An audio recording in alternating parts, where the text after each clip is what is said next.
Assalamualaikum warahmatullahi wabarakatuh. Kawan-kawan sekalian, kembali kita berjumpa di Jejak Semesta 65. Semoga Allah Subhanahu wa taala memberikan rahmat dan karunia-Nya kepada kita sekalian setiap saat, bahkan setiap tarikan nafas kita. Kawan-kawan sekalian, pada kesempatan yang berbahagia ini saya ingin hadirkan satu analisa yang amat benar terkait dengan masalah demokrasi. Ya. Yang analisa ini dikemukakan seorang pemilik satu lembaga kajian. Dan sementara kita uraian dimuat dalam di Gelora News hari ini dengan judul demokrasi tak ada oposisi, rakyat hanya menjadi kayu bakar oligarki. Ini menarik karena ini menjelang pemilu dan saya kira isu-isu tentang oligarki dan oposisi bahkan demokrasi itu sering dibicarakan, apalagi ini menjelang pemilu. Nah, dan ini menjadi fenomena di Indonesia ya, karena dua kekuatan yang tadinya menjadi kompetitor ternyata bersatu. Kompetitor dalam pemilu terutama di Pilpres ternyata bersatu dan membuahkan sebuah kelompok kekuasaan yang tidak ada koreksi secara efektif atau tidak berimbang di parlemen misalnya. Itu yang menyebabkan dianggap tidak punya oposisi. Nah, kawan-kawan sekalian, marilah coba kita bacakan analisa dari atau uraian dari tulisan ini, dari komentar dari seorang pengamat ini. Saudara, perhelatan pemilu telah menghabiskan anggaran keuangan negara yang begitu besar. Namun apa jadinya jika pihak yang kalah dalam Pilpres akhirnya bergabung kepada pemenang? Baru terjadi di Indonesia, saya kira ya, buat demokrasi yang ujung-ujungnya kekuasaan. Pihak yang kalah tidak akhirnya dalam kompetisi merasa gue tidak kuat lagi bersaing, bergabung aja karena ya jadi malu pun tidak lagi dipendam, tetapi yang penting berkuasa. Itu yang terjadi antara Prabowo dan Jokowi di periode kedua ini. Hal itu membuat demokrasi tidak berjalan dengan baik. Tidak adanya oposisi menyebabkan check and balance, yaitu keseimbangan, pengecekan, pengawasan dan keseimbangan terhadap pemerintahan tak berjalan. Fenomena itu terjadi pada Pilpres 2019 yang dampaknya dirasakan hingga hari ini. Kalau toh yang kalah dirayu atau dibujuk untuk gabung ke dalam pemerintahan, untuk apa berkompetisi kalau toh yang kalah merengek-rengek minta masuk ke dalam pemerintahan yang menang?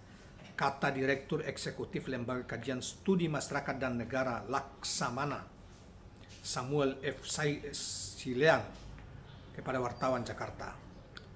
Percuma saja pakai sistem demokrasi bila tidak dijalankan dengan baik. Lantas apa bedanya dengan sistem kerajaan yang bercorak otoriter? Maka lebih baik dirubah saja kepada sistem kerajaan supaya jelas, jadi tidak membingungkan rakyat Indonesia, imbuhnya. Pemilu 2009 lalu cukup jadi pelajaran berharga untuk kepemimpinan Republik Indonesia pada Pilpres 2024 nanti. Dia pun mewanti-wanti agar perhelatan Pilpres 2024 tak terulang lagi pihak yang kalah bergabung ke pemenang. Jangan sampai terulang lagi, maka tak dapat dibayangkan betapa dahsyatnya kerusakan yang timbulkan akibat cawe-cawe pemerintah saat ini. Sehubungan sambung dia, rakyat kecil menanggung beban paling berat dari kebijakan pemerintah yang nyeleneh atau zalim. Tak ada yang membela kepentingan rakyat kecil karena yang kalah dan menang berselingkuh di dalam tubuh pemerintahan, katanya. Itu yang terjadi sekarang ya, saudara sekalian. Dia menegaskan lemahnya warisan oposisi dimanfaatkan kelompok yang sedang menikmati kekuasaan untuk mengeruk keuntungan sebesar-besarnya bagi kelompok yang sedang berkuasa. Jadi rakyat Indonesia hanya sebagai remah-remahnya saja, sementara dagingnya dinikmati oleh segelintir kelompok lain. Nah, kasihan banget rakyat Indonesia hanya dijadikan kayu bakar politik oligarki untuk mencapai tujuan didirikannya partai politik yang mereka tunggangi, sementara rakyat Indonesia dipaksa pukul mundur bila menghambat tujuan dari kepentingan oligarki tersebut. Lebih lanjut, Silean menyerukan agar rakyat Indonesia bersatu untuk melakukan perlawanan dan kesewenang-wenangan yang diperbuat oleh penguasa zalim Jokowi saat ini. Bila rakyat Indonesia tidak sadar dan bersatu, maka akan mudah diombang-ambingkan oleh jargon politik yang dijanjikan oleh politikus yang sedang mencari dukungan dan simpati rakyat. Tak dapat dipungkiri bahwa rakyat Indonesia sekarang bingung untuk menghukum partai politik yang mana, karena partai politik yang berkuasa sekarang ini juga head to head ketika Pilpres 2019 lalu, namun dalam perjalanannya berselingkuh, sehingga sulit untuk menyalahkan partai politik mana yang membuat Indonesia dikuras hartanya.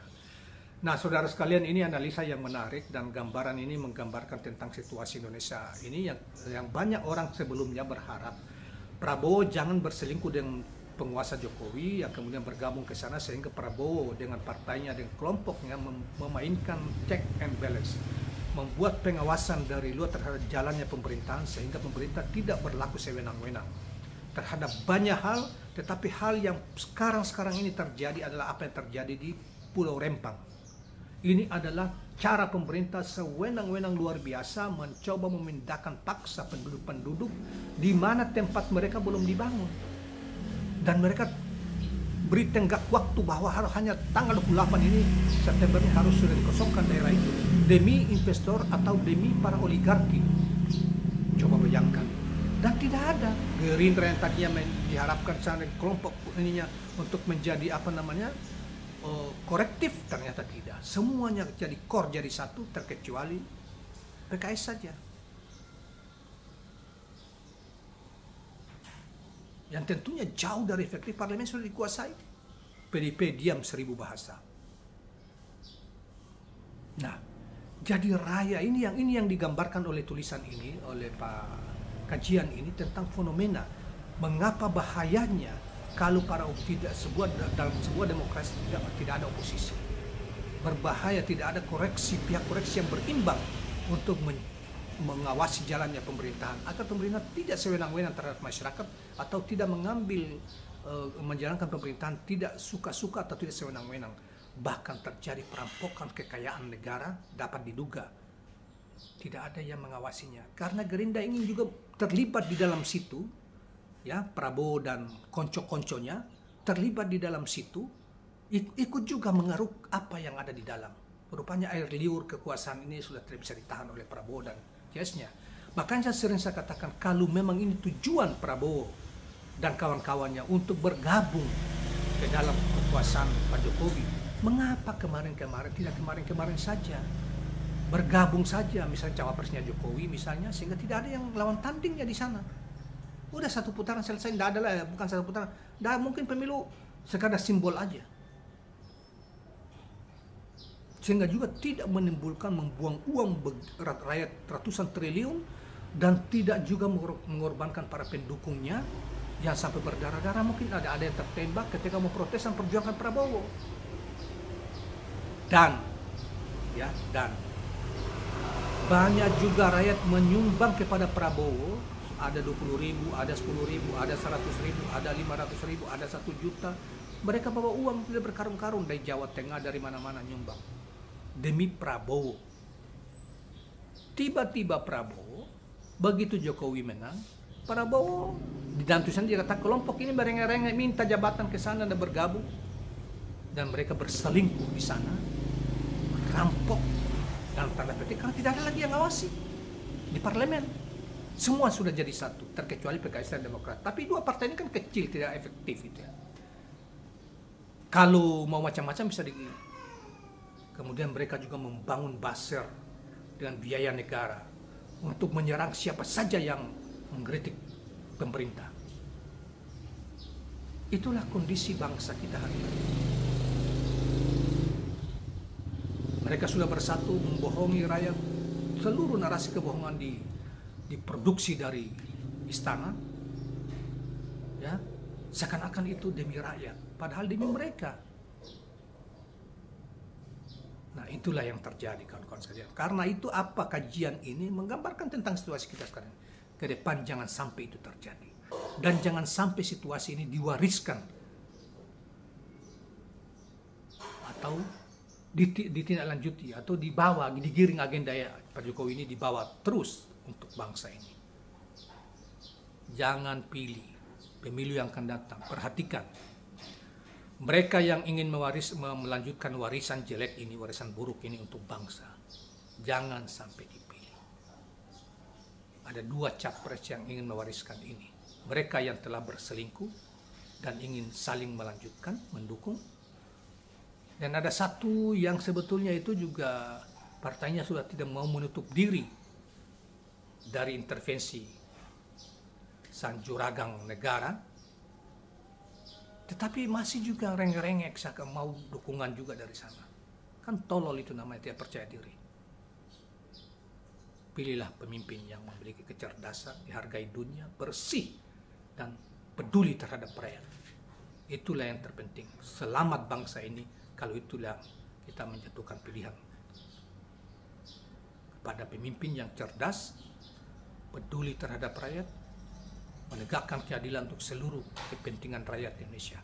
Itulah yang harus kita tegakkan untuk kemajuan dan kesejahteraan bangsa ini di masa akan datang. Tidak mengabdi, pemimpin yang tidak mengabdi terhadap oligarki atau bangsa yang lain. Demikian kawan-kawan sekalian, jangan lupa subscribe, like, dan share channel ini. Assalamualaikum warahmatullahi wabarakatuh.